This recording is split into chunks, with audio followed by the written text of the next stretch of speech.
Shalom. Selamat pagi Bapak, Ibu, Saudara. Terima kasih telah bergabung bersama kami dalam renungan harian Jemaat GKJ Bandung. Bersama kita akan mendengarkan firman Tuhan dan merenungkannya. Saudara-saudara warga GKJ Bandung yang dikasihi Tuhan, pagi hari ini hari Kamis tanggal 11 September 2025.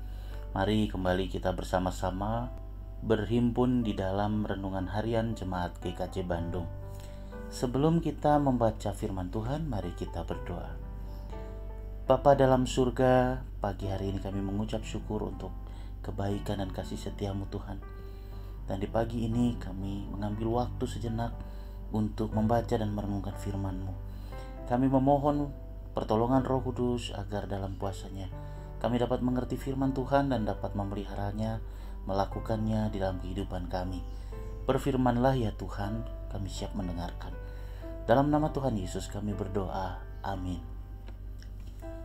Saudara-saudara yang dikasihi Tuhan, pagi hari ini kita akan membaca salah satu bagian dari kitab Yesaya pasal 40 ayat 29 hingga 31 yang demikian firman Tuhan. Dia memberi kekuatan kepada yang lelah dan menambah semangat kepada yang tiada berdaya.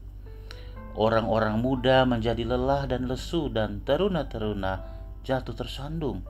Tetapi orang-orang yang menanti-nantikan Tuhan mendapat kekuatan baru.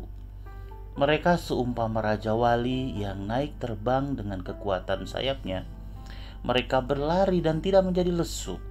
Mereka berjalan dan tidak menjadi lelah.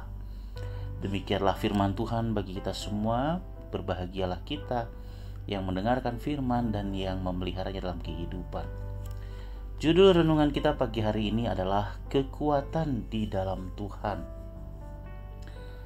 Saudara-saudara yang dikasihi Tuhan, hari-hari ini kita hidup di sebuah masa yang penuh tantangan.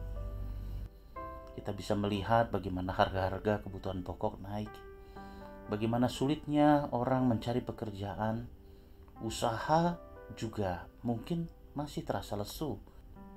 Dan bagi beberapa orang, masa depan terasa tidak pasti. Di dalam masa krisis seperti ini, tidak sedikit orang merasa kehilangan harapan.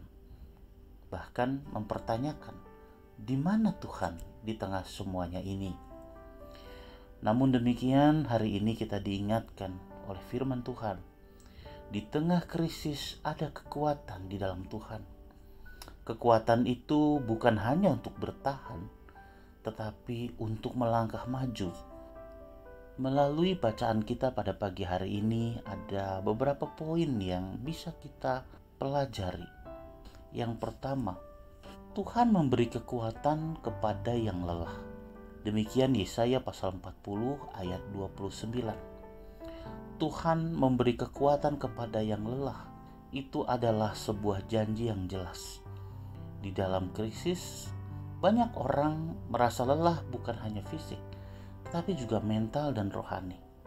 Disinilah kita diundang untuk datang kepada sang sumber kehidupan, sang sumber kekuatan, yaitu Tuhan sendiri. Pelajaran yang kedua, kita bisa lihat di dalam Yesaya pasal 40 ayat 31. Tetapi orang-orang yang menanti-nantikan Tuhan mendapat kekuatan baru. Orang yang menanti-nantikan Tuhan. Di sini menanti bukan berarti pasif, tetapi sebuah sikap aktif untuk berharap dan percaya.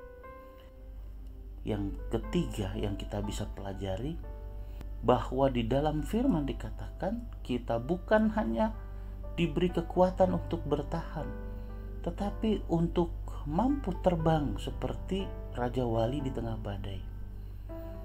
Bapak Ibu Saudara-saudara yang dikasihi Tuhan, Raja Wali tidak menghindari badai. Ia terbang lebih tinggi justru dengan memanfaatkan arus angin badai itu. Di dalam Tuhan, krisis memang bisa menjadi bagian dari pengalaman kita. Tetapi krisis juga dapat menjadi waktu yang baik untuk pertumbuhan rohani, untuk meningkatkan iman kita, dan bahkan bila kita bertahan dan setia, kita akan memiliki kesaksian hidup. Oleh karena itu, saudara, pada pagi hari ini kita bersandar pada firman bahwa Tuhanlah sang sumber kehidupan yang akan memberikan kepada kita kekuatan untuk menghadapi kehidupan ini. Tuhan Yesus memberkati kita. Amin.